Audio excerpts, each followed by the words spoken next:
नमस्कार। महाराष्ट्र में एनसीपी कांग्रेस शिवसेना के महाविकास आघाड़ी गठबंधन में शिवसेना प्रमुख उद्धव ठाकरे और एनसीपी प्रमुख शरद पवार की मुश्किलें दिनों दिन बढ़ती ही जा रही है। पिछले दिनों राहुल गांधी की काबिलियत और राहुल गांधी की राजनीतिक निरंतरता को लेकर के भी कई तरह के सवाल एनसीपी प्रमुख शरद पवार ने खड़े किए थे। बराक ओबामा जैसे अंतर्राष्ट्रीय नेताओं के बयान का समर्थन भी शरद पवार ने किया था, जिसमें बराक ओबामा ने राहुल गांधी को पप्पू घोषित कर दिया था, या यूं कहें कि डायरेक्ट इनडायरेक्ट रूप से एनसीपी प्रमुख शरद पवार ने राहुल गांधी को पप्पू बता दिया। इसके साथ ही सिर्फ नेहरू गांधी परिवार तक कांग्रेस का सीमित रहना ही कांग्रेस का अंत बता दिया, जिसके बाद कांग्रेसी नेता एनसीपी प्रमुख शरद पवार पर भड़क गए और शरद पवार के साथ साथ महाविकास आघाड़ी गठबंधन में अन्य नेताओं को भी कांग्रेस ने खुली धमकी दे दी कि भविष्य के अंदर इस तरह की टिक्का टिप्पणी हमारे किसी भी कांग्रेसी नेता, चाहे वो राहुल गांधी हो, सोनिया गांधी हो, प्रियंका गांधी वाड्रा हो या कांग्रेस का अन्य कोई नेता हो, उस पर इस तरह की टिक्का टिप्पणी की गई तो आप महाविकास आघाड़ी गठबंधन सरकार से हाथ धो बैठेंगे। कांग्रेस की इस धमकी से शिवसेना प्रमुख उद्धव ठाकरे की नींद उड़ गई और उसके बाद उद्धव ठाकरे के तोते संजय राउत ने शरद पवार के इस बयान को मार्गदर्शन बताने की कोशिश की, लेकिन संजय राउत भी कांग्रेस के लपेटे में आ गए। कहा जा सकता है कि एनसीपी कांग्रेस शिवसेना के बीच में जो आपसी बवाल मचा हुआ था, ऊपर से कृषि विधेयक को लेकर के जो बवाल मचा हुआ था, उसी दौरान एनसीपी प्रमुख शरद पवार ने महाराष्ट्र में मचे बवाल के दौरान बीजेपी नेता और रक्षा मंत्री राजनाथ सिंह से मुलाकात की है। जी हां दोस्तों, महाराष्ट्र की राजनीति से आज एक बहुत बड़ी खबर निकल कर आई है कि एनसीपी प्रमुख शरद पवार ने आज बीजेपी नेता और रक्षा मंत्री राजनाथ सिंह से मुलाकात की है। जिस तरह से महाविकास आघाड़ी गठबंधन की खिचड़ी सरकार में खलबली मची हुई है, एनसीपी प्रमुख शरद पवार की मुश्किलें बढ़ गई है, कांग्रेसी नेता उनको धमकियां दे रहे हैं। इसके अलावा अजीत पवार की बगावत को लेकर के भी एनसीपी पार्टी टूटने का डर भी शरद पवार को सता रहा है। इसके अलावा शरद पवार अपनी बेटी सुप्रिया सुले को केंद्र की राजनीति में शिफ्ट करना चाहते हैं, उसे मजबूत करना चाहते हैं। उसके लिए भी एनसीपी प्रमुख शरद पवार की चिंताएं दिनों दिन बढ़ती जा रही है। जिस तरह से शरद पवार ने अपने इंटरव्यू में अपनी बेटी सुप्रिया सुले को केंद्र में शिफ्ट करने की जो बात कही थी, उससे ये संकेत मिल रहे थे कि क्या एनसीपी आने वाले समय में यूपीए को त्याग करके एनडीए में शामिल होगी। और इस बात पर अंतिम मोहर तब लग गई जब कांग्रेस ने शरद पवार को खुली धमकी दे दी, और इसके साथ ही आज इस बात का फाइनल हो चुका है। जिस तरह से बीजेपी नेता और रक्षा मंत्री राजनाथ सिंह से मुलाकात शरद पवार की हुई, तो आज ये फाइनल हो चुका है। महाराष्ट्र की राजनीति में कई तरह की खबरें चल चुकी है कि अब एनसीपी प्रमुख शरद पवार अपनी बेटी सुप्रिया सुले के राजनीतिक भविष्य को सुधारने के लिए एनडीए में शामिल हो सकते हैं। और अजीत पवार यानी कि पवार परिवार के अंदर जो काफी घमासान मचा हुआ है, अजीत पवार कहीं ना कहीं शरद पवार से नाराज चल रहे हैं। अजीत पवार के बेटे पार्थ पवार भी शरद पवार से नाराज चल रहे हैं। इन सब मुद्दों को ध्यान में रखें तो कहीं ना कहीं पार्टी को टूटने से बचाने के लिए और अजीत पवार को पार्टी में ही रखने के लिए एनसीपी प्रमुख शरद पवार एनडीए में शामिल हो सकते हैं। कहा जा सकता है कि महाराष्ट्र की राजनीति से आज एक बहुत बड़ी खबर निकल कर आई कि इस बवाल के दौरान शरद पवार का राजनाथ सिंह जी से मिलना ये एक बहुत बड़ा मुद्दा महाराष्ट्र की राजनीति में बन चुका है। महाराष्ट्र की राजनीति में अब कई तरह के सवाल खड़े हो चुके हैं कि जो काम फोन पर हो सकता था, उस काम के लिए एनसीपी प्रमुख शरद पवार किसी भी हालात में बीजेपी नेताओं से मुलाकात नहीं कर सकते।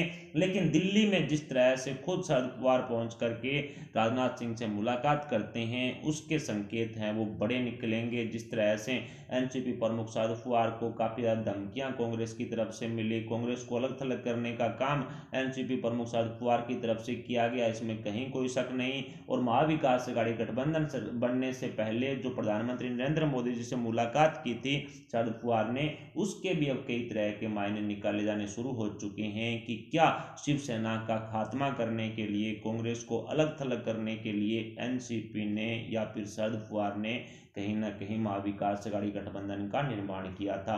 एक तरफ शिवसेना को सीएम गद्दी भी शरद पवार सौंप चुके हैं, जिसकी वजह से कोई काम महाराष्ट्र में नहीं होने के कारण काफी ज्यादा विरोध उद्धव ठाकरे और शिवसेना का बढ़ गया है। और दूसरी तरफ सारे के सारे मलाई वगैरह मंत्रालय हैं वो अपने पास रख लिए, ताकि जो मलाई जो भी आई मतलब अपनी जेब भरने का काम एनसीपी की तरफ से किया जा रहा है, एनसीपी नेताओं की तरफ से किया जा रहा है। और ऊपर से हिंदुत्व के सिद्धांतों को भी शिवसेना त्याग चुकी है। कुल मिलाकर के कहा जा सकता है कि एनसीपी प्रमुख शरद पवार ने शिवसेना का एक तरह से दी एंड करके रख दिया है, शिवसेना को दलदल की ओर धकेल कर रख दिया है। और अब जिस तरह से बीजेपी नेताओं से शरद पवार की मुलाकातें बढ़ती जा रही है, अपनी बेटी सुप्रिया सुले को लेकर के, उनके राजनीतिक करियर को लेकर के, उनको कहीं ना कहीं केंद्र में शिफ्ट करने के लिए जो एनसीपी प्रमुख शरद पवार अगला कदम उठाएंगे, उससे ऐसा लग रहा है कि एनसीपी प्रमुख शरद पवार आने वाले समय में एनडीए में जा सकते हैं। और यदि ऐसा हुआ तो ही सुप्रिया सुले केंद्र की राजनीति में मजबूत हो पाएंगी, और उन्हें केंद्र की राजनीति में मजबूत करने के लिए शरद पवार को एनडीए में शामिल होना ही पड़ेगा। कुल मिलाकर के शरद पवार के इस नए गेम, इस नई रणनीति की वजह से उद्धव ठाकरे शिवसेना की नींद उड़ी हुई है, क्योंकि उनकी सीएम कुर्सी पर पहले से ही अजित पवार, अशोक चौहान, संजय निरुपम, मिलन देवड़ा जैसे नेताओं ने जो संकट के बादल मंडराए हुए थे, ग्रहण लगाया हुआ था, किसी भी वक्त उद्धव ठाकरे की सीएम कुर्सी उनके हाथों से खिसक सकती थी। इस तरह की कंडीशन पहले से ही चल रही थी, लेकिन ऊपर से शरद पवार द्वारा बीजेपी नेताओं से मुलाकात करना, ये एक बहुत ही बड़ा मामला महाराष्ट्र की राजनीति में उठकर सामने आ चुका है। महाराष्ट्र की राजनीति के गलियारों से निकली खबरों के मुताबिक अब सुप्रिया सुले को केंद्र में मजबूत करने और परिवारवाद को बढ़ावा देने और अपने पवार परिवार को टूटने से बचाने के लिए, यानी अजित पवार की बगावत को रोकने के लिए अब कहीं ना कहीं शरद पवार कोई बड़ा कदम उठाएंगे, जिसमें वो उद्धव ठाकरे और महाविकास आघाड़ी गठबंधन को तगड़ा झटका दे सकते हैं। अजित पवार की बगावत से शरद पवार की मुश्किलें हैं वो बड़ी हुई है, इसमें कहीं कोई शक नहीं है, क्योंकि परिवार में यदि इस तरह से बिखराव होता है तो एनसीपी पार्टी पूरी तरह से टूट जाएगी, क्योंकि अजित पवार के कोटे में 12 से 15 विधायक होने की बात है वो सामने आ रही है। और जिस तरह से शरद पवार ने राहुल गांधी को लेकर के जो बयानबाजी की थी, उसका अजित पवार ने भी विरोध किया था। महाराष्ट्र के अंदर अजित पवार भी सीएम गद्दी पर बैठना चाहते हैं, और इसलिए वो सुप्रिया सुले को केंद्र में शिफ्ट कर देंगे, ताकि वो महाराष्ट्र की राजनीति में दखलंदाजी ना करे। और महाराष्ट्र में जिस तरह से धनंजय मुंडे हुए, इसके अलावा अजित पवार हुए, ऐसे नेताओं को एनसीपी प्रमुख शरद पवार पार्टी सौंपेंगे। कुल मिलाकर के कहा जा सकता है कि महाराष्ट्र में मचे बवाल के दौरान बीजेपी नेताओं से जो शरद पवार की मुलाकात होना, ये कहीं ना कहीं बड़े बदलाव की ओर संकेत कर रहा है। इसके अलावा प्रताप सरनाइक जो शिवसेना के विधायक हैं, उनके एक और चेले पर ईडी ने शिकंजा कस लिया है। अब जो टॉप्स ग्रुप के प्रबंध निदेशक एम शशिधरन को गिरफ्तार करने का काम ईडी ने कर लिया है, यानी कि शिवसेना की मुश्किलें बढ़ती जा रही है, बेचैनी बढ़ रही है शिवसेना की। जिस तरह से प्रताप सरनाइक पर शिकंजा ईडी के द्वारा कसा गया, 175 करोड़ रुपए के घोटाले मामले को लेकर के इस तरह की जो गिरफ्तारियां हो रही है, यानी कि जल्द ही प्रताप सरनाइक हुए या शिवसेना के अन्य जो बड़ी बड़ी मछलियां हैं उनको जपने का काम भी ईडी की तरफ से किया जाएगा। इसके अलावा कृषि कानून पर शिवसेना ने अब पूरी तरह से पलटी मार ली है।